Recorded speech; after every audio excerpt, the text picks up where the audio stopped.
நாட்டாம அண்ணா இங்க நாட்டாம யாருன்னு தெரியுமா? தம்பி, இங்க நாட்டாம யாருன்னு தெரியுமா? நாட்டாம யாருன்னு தெரியாம உன்கிட்ட கேட்டேன், நீயும் அதை கேட்கிற போயா? தம்பி நெல்லுப்பா, இங்க நாட்டாம தான் எல்லாமே. அவரை கேட்காம நாங்க ஒண்ணுமே பண்ண மாட்டோம். எப்படி பல்லு வளர்க்கறது கூட உங்க நாட்டாம கிட்ட கேட்டுதான் பண்ணுவீங்களா? சரிப்பா, வா, இங்க நாட்டாம யாருன்னு நான் காட்டுறேன். ஏலே இமய மலை எங்க ஊரு சாமி மலை 8 தசை நடுங்க 8 வச்சு வராரு.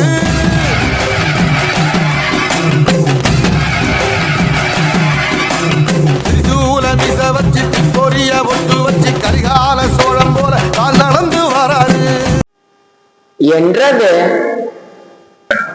பார்த்தா தெரியலையாக்கோ சொம்பு. நான் மட்டும் என்ன டிஆர்ல சிம்பு நான் சொன்னேன். நான் தான் காலையிலே கொல்ல பார்த்து போயிட்டு வந்துடல, அப்புறம் அதுதான் சொம்பு. ஐயா நக்கலுக்கு ஒன்னும் குறைச்ச இல்லைங்க. கணக்கு ஒண்ணு மட்டும் தெரிஞ்சுக்க, நாய்க்கு 4 கால் இருந்தாலும் அதனால ஒரு லோக்கல் கால் தான் பண்ண முடியுமா, இல்ல ஒரு எஸ்டிடி கால் தான் பண்ண முடியுமா? இதாண்டா வாழ்க்கை தத்துவம். ஏன்டா கணக்கு அங்க என்ன ஒரு கூட்டமா நிக்கிறாங்க? வெள்ளக்கால மேல அவங்க ஏதோ இங்கிலீஷ் படம் எடுக்கிறாங்களா, அதுல ஏதோ பிரச்சனையா, அதான் அவங்க பஞ்சாயத்து பண்ண கூப்பிட்டாங்க.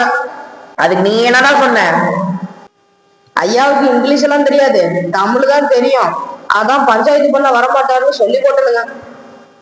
அட என்னடா எனக்கு, இந்தியா இருந்தாலும் வெளிநாடா இருந்தாலும் பஞ்சாயத்து தானே. அரபிக்கடலா இருந்தா என்ன, பசிபிக் கடலா இருந்தா என்ன, தண்ணி ஓடு தானே. அப்படி என்ன தானே கிடக்கு அங்க பிரச்சனை? அது ஏதோ டைட்டானிக் பிரச்சனையாங்க. என்னது டைட்டானிக் பிரச்சனையா? அது என்றது இரும்பல் டானிக் கேள்விப்பட்டிருக்கேன், அது என்ற டைட்டானிக்? அது ஏதோ கப்பலோட பேருங்களா? அட எந்த அறிவுகிட்ட பையன டைட்டானிக் பேர் வச்சவன்? கப்பலுக்கு கப்பலின் பேர் வச்சவன் தெரியும். ஐயா நீங்க எங்கேயோ போயிட்டீங்கய்யா, உங்க அறிவு தானுங்க. நாட்டாம பாதம் பட்டா எங்க வெள்ளாம விளையுமடி, நாட்டாம கைய செஞ்சா மாசம் 4 மழை பொழியுமடி.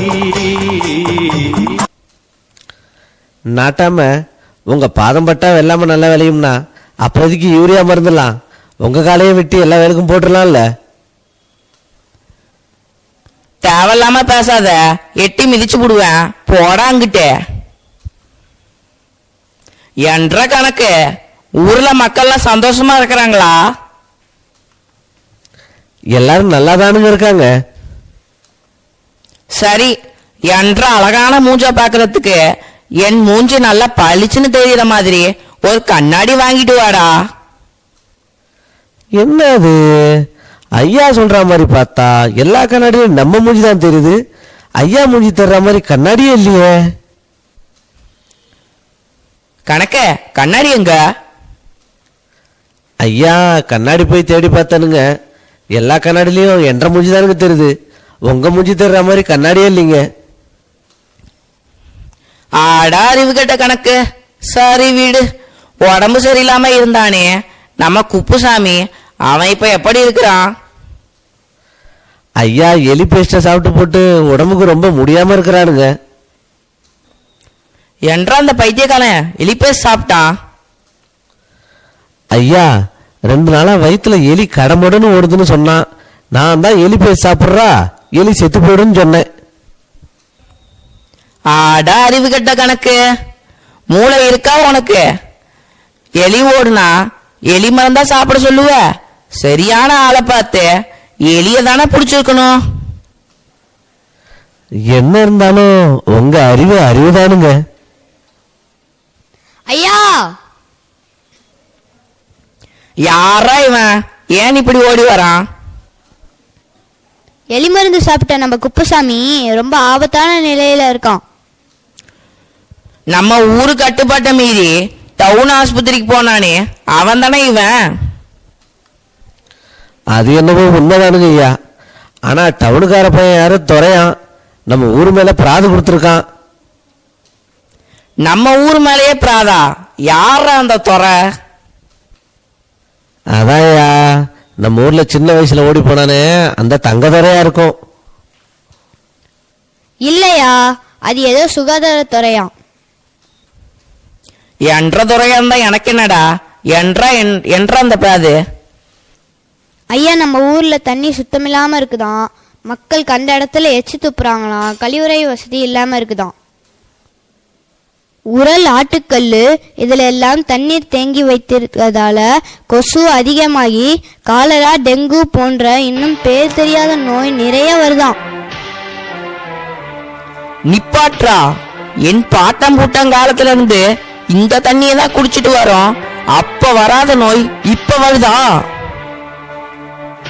ஐயா கோவப்படாதீங்க.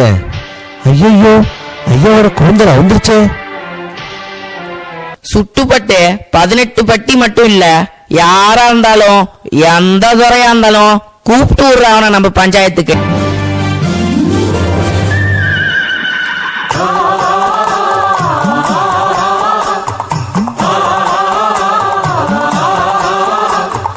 நாட்டாம பாதம் பட்டா எங்க வெள்ளாம விளையுமடி, நாட்டாம கையில செஞ்சா மாசம் 4 மழை உட்காந்துருக்காரு.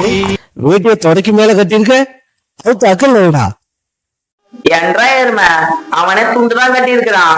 அத போய் அவங்க சொல்ற, மறுவாத மனசுல இருந்தா போதும்டா. என்றா பசுபதி? இந்த என்றன மொத்தம் 19 பேருண்ணே. ஏண்டா என்றானா எண்ணி காட்டி எகத்தாளமாவ பேசுற? தோதா உடிச்சு விடுவேன். யாரா எந்த ஊர் மேல பிராது கொடுத்தவன்? ஐயா, இந்த அடிக்கிறானே இவன் தான்.